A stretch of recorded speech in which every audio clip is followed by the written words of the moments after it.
So we're going to go now to an HOA success story from lawn to native plant garden. This will be given by Stephanie Falzone, a longtime colleague. If you live in an HOA, you might know that it's not always easy to get a native garden installed on the property. So let me just turn it over to Stephanie now. Hi, Stephanie. Thank you for joining us today. Oh, happy to do it. So this is an HOA managed landscape, and I'm going to just start with, who am I and why do I know anything? And then the setting where this is, and then talk about the phases of this transformation. And I think a lot of what I'm going to talk about today is going to be applicable whether you're in an HOA or not.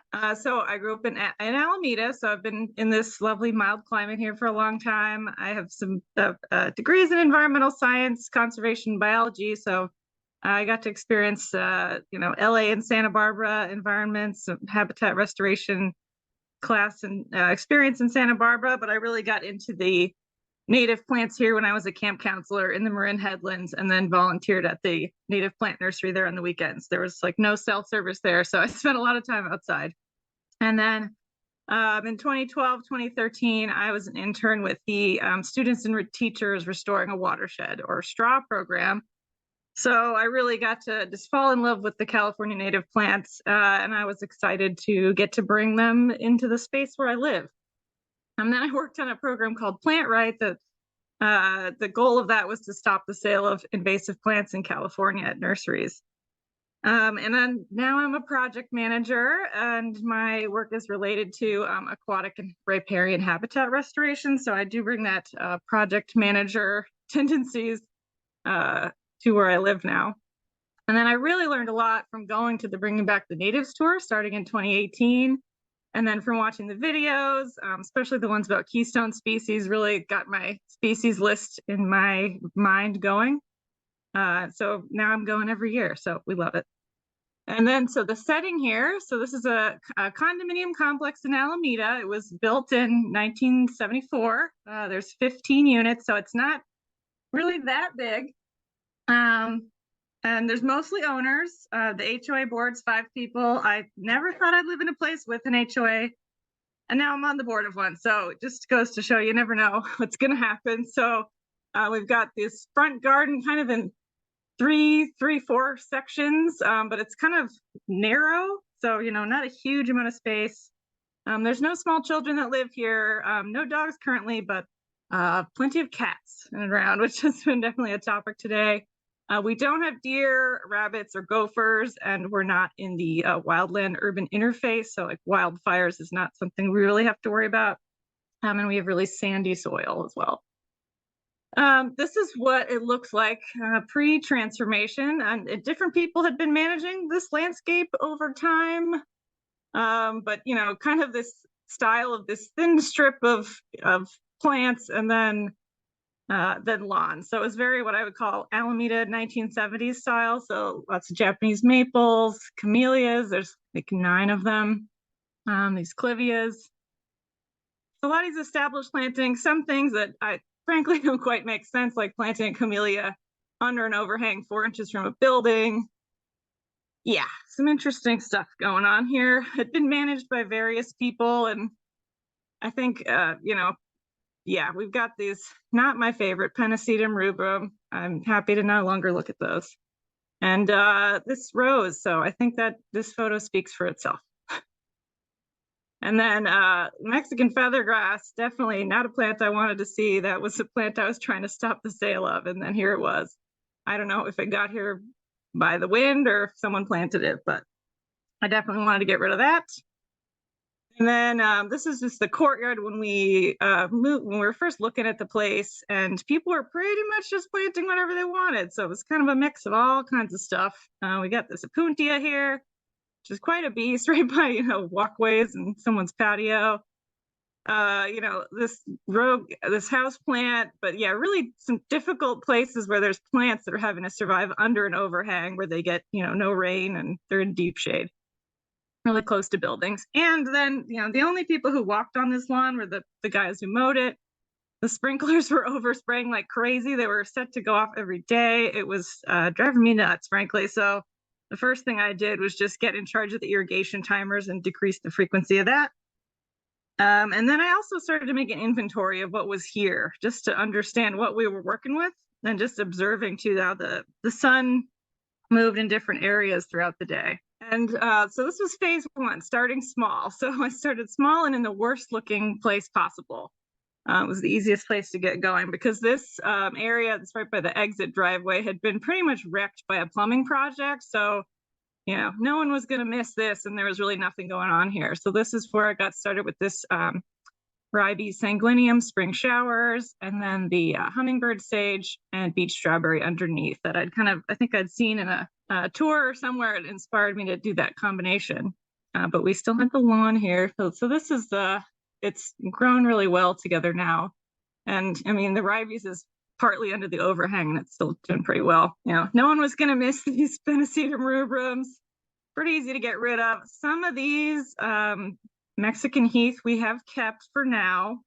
And then some of them we did get rid of. And then in that funky overhang I was talking about, the Heuchera Douglas Iris combination has done really well. So if you've got kind of a tough, shady, dry spot, could be a good option. So yeah, that was the easy part, I would say. You know, adding some other stuff in the courtyard, getting rid of things that were frankly pretty ugly. Doing the courtyard was more of a challenge. People had some things they cared about here, things they'd planted, and people, if they didn't come to the HOA meetings, which, you know, all owners are invited to, you know, your input maybe didn't get to be part of this. So this is what it looked like before we started working. You can tell we've got some pretty big things growing. This Japanese maple not doing so well. I would say it was chaotic. I think this Pinacetum undulatum was planted by some birds, but a lot happening in here. And then the spider plants, I was told, were planted to keep the cats from using it as a litter box. So, but they were getting fried in the sun, just weedy grass, pretty messy. So I started getting rid of those. And then we had our gardeners remove all the other big stuff. And then they capped the sprinklers because they're too old to convert. I've hand watered it for a while, but we're in the process of getting drip set up so that I don't have to be spending as much time taking care of it. So this is what that looked like once most of that got cleared out. And then there was a memorial cat hydrangea that thankfully the person who this belonged to let me move it across the way, and now it's happily growing in a shady area. And then this is what so we got a garden consultation from Sandra Naval-Lee, so thanks Sandra for that. And then anyone who wanted to was invited to that meeting. Only 2 people showed up. We did, you know, come up with some ideas, and then I used Google Slides and some creative screenshots to kind of make a mock-up of some things and tell them about some plants. And then we got plants during the plant extravaganza from Sandra. We got a mulch delivery from Bee Green. And then I did all the plantings in here in the mulching, and then I did have some help in the front. And then we do have our holly leaf cherry. It's hard to see. It's pretty small, but it has grown a decent amount. So this is what that looked like kind of, you know, right after it was planted.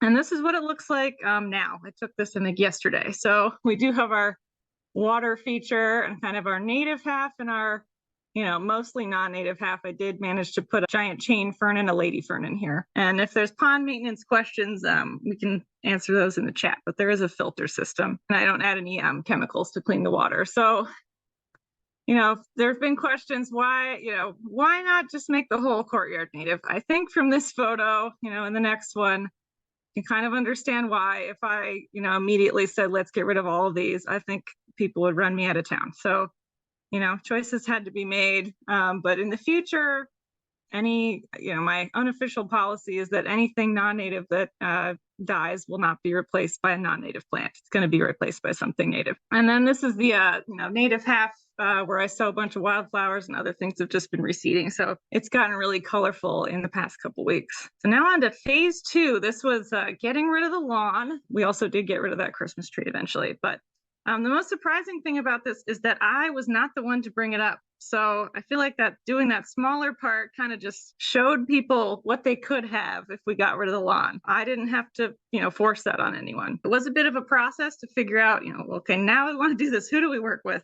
What's the budget? So, you know, took some time to figure that out. And I actually found someone through the California Native Plant Society Facebook group. I was like, wait, that's a planting in Alameda. Who is this? And so that's how I found Suzanne Carter, who we ended up working with. So I met her and then we decided to proceed. I got a a budget to work with that was approved in HOA meeting, and off we went. A little more unconventional way of doing it, where I think I was more involved than most normal people would be.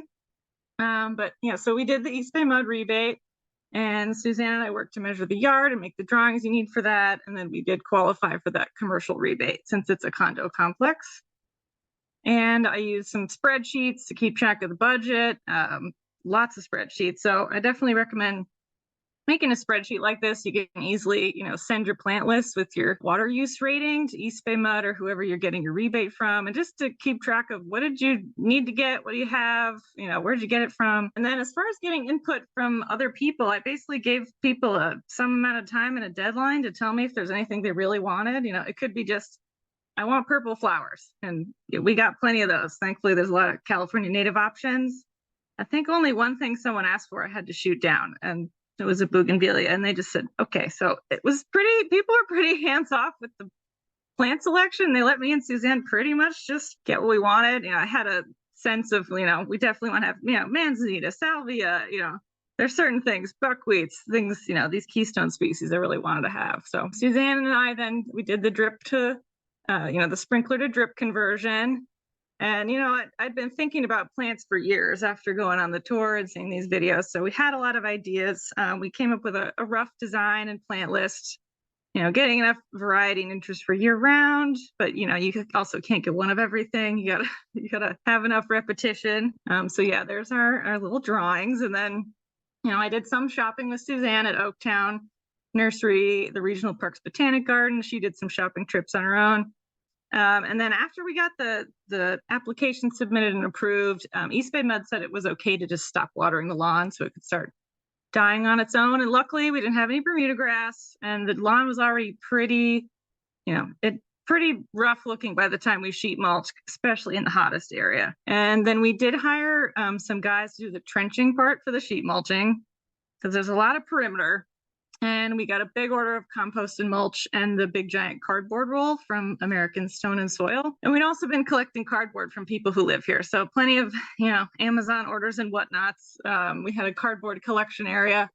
So we used, the big roll for these large areas, but the small stuff was great because we had a lot of these narrow strips where the big roll just wouldn't be really good for us. So we did that sheet mulching all in a day. It was a very good, team activity, woman power. It was all 6 of us together. This was after sheet mulching. So this was late September 2022. We did have to get an extra load of mulch just to finish that third section. And this is at the end. This is to prove. I had to take this to prove. We did move all that mulch in one day. It was pretty amazing. And then in early October, we planted. So not much time between sheet mulching and planting. So of course, lay everything out first before you get digging. And then, so yeah, we did save a lot of money by having people who live here do, a lot of that sheet mulching and labor, because Suzanne doesn't have a crew. So we were the crew for the most part. And then those other guys we hired to do the trenching. So this is just where we got our plants. It was a variety of sources. It could be hard to find everything you want in one place. And you might think you want one thing, and then you go to the nursery or the botanic garden sale and you get some other ideas. So, things did kind of evolve a bit. So we converted, it was 1,342 square feet. So we did the super rebate. We got really lucky. It was when it was $250 a square foot because of the drought. So it was about $4,000 in the rebate in total that they'll to take off our water bill. And we also got the median rebate for this area, which is only for the commercial properties. That was, I think, $150 a square foot. So just some East Bay Mud rebate tips. For the plant list, sometimes I gave myself a couple options in case something wasn't available, like, couple cultivar options. You're supposed to just send the whole list ahead of time, but we're at the Regional Parks Botanical Sale on a Saturday morning. I can't text them for permission or email. You got to just buy the thing there. So that was fine. You just make sure it's low water and send them an updated list. It's all good. And then I'd say don't be afraid to just ask about certain things like Juncus. There's no Juncus at all, but Juncus patens is rated low. So they were like, yeah, okay, you can have that. And then a couple things like the Armeria marittima is medium in Wu-Calls, but because of where we live, they're like, that's fine. And the Heuchera maxima as well. So, don't be afraid to just ask questions. We had to ask for like a 10-day extension. it was all good. They were easy to work with. And then there's an in-person inspection at the end. Always, they're always available to ask questions. And then we got the really rainy winter. So I'd say our timing was very lucky in that we got extra, drought rebate money, and then everything got watered in very well. So just ongoing maintenance, how we're continuing to take care of this. All these oak leaves I get from our neighboring, like right next door, there's a giant coast live oak, and my neighbor lets me take the leaves that fall into the sidewalk because otherwise they're just going to go in a green bin. So that's one place we get some free mulch. And then, since we didn't have a lawn, there was no mow and blow. So, I really needed to find someone that knew how to maintain these California native plants and help make decisions as the garden evolves over time, and also know how to maintain, non-native plants, because we do have quite a few of those. So that was a bit of a journey. This is the shady zone right now. And we had to find someone who, could work within our existing budget. It couldn't cost any more than it did before. So, after talking to a whole bunch of people, all kinds of estimates, we ended up finding Alexandra Ashton at Urban Flora Landscape Design. So Suzanne recommended her because Suzanne ended up becoming the owner of Oaktown Nursery, which is great. So when we need plants, we know who to go to. But I needed someone with a crew for maintenance. So Alexandra and her crew have been here. This is the garden a few days ago. So I'm really glad I found someone I can trust. Being able to trust who you're working with is really important. And they also did some things we didn't have time for before, putting these stepping stones in the hill strip here to kind of direct the foot traffic, installing more moss rock for the cats. I also used some Japanese maple tree prunings. This is part of my cat strategy as kind of, deterrence. And then we still need some leaf blowing, mostly just blowing the leaves off the sidewalk and pads into the garden. But we have someone here who gets paid to do some other things. And then it's very fun to use, honestly. So we have a leaf blower just accessible in the laundry room here that we use just to, the leaves are being used on site, but they just need to be off the paths for people to walk. So that's kind of how we're doing it. The weekly maintenance is done by me and this other person who lives here. And then Alexandra and her crew are working more on a quarterly as needed basis. So we don't have like set days set up, but it's been working well so far. And then just some things we deal with that, the turkeys, they're not that big of a problem. They fling some mulch around. I just said, hey buddy, can you not pick up all the little baby phacelias? And then he just walked on his merry way. Sometimes they take a nap in there. It's fine. But yeah, the cats have been a bit of a challenge. So and people. I did end up having to put up a little fence because there were a lot of people and dogs walking in there. So just something to prepare yourself for if you're in an area where there's people walking. It's not a perfect solution. Somebody ripped some of it out for some reason, but it's a lot better than it was when things were getting peed on and stepped on. And for the cats, mostly my solution has been these rocks we had in other areas, and I just put them here, and strategic placement of moss rock, I'd say like dense wildflower plantings, and then some areas I've decided are just kind of ones we can let go a bit. So that stuff is annoying. And then I remind myself what we're doing this for. So this is just, shots of all the bugs, and there's been all kinds of birds, but the little tiny bees we've raised. This monarch, came from our milkweed. I got to see it right after it emerged. We got ladybugs, we got bees making more bees. So that's been really exciting. And then this is the other thing that brings me joy. People have talked about how the garden's constantly changing. There's always something, new and beautiful to see. So if you're doing a project like this, definitely don't forget to take before pictures, because you will forget how ugly and bad things used to look. And it's really interesting to look back on and document those seasonal changes. That's something I'm trying to do now. And I have a Google Photos album that I have all the garden photos, and I'm really trying to track what's in bloom when, because it's just so fun to go out and notice all of that. So I hope you got some inspiration and learned some things. So thank you for your time. That was terrific. And not only because you did this in an HOA, but it's also just anybody could use the ideas that you did for your project and how to design their own home garden and how to make it not a cat litter box, and how beautiful it is. You just did a fantastic job. That was such a great presentation, Stephanie. Thank you so much for doing it. I hope you enjoyed it. Thank you for joining us.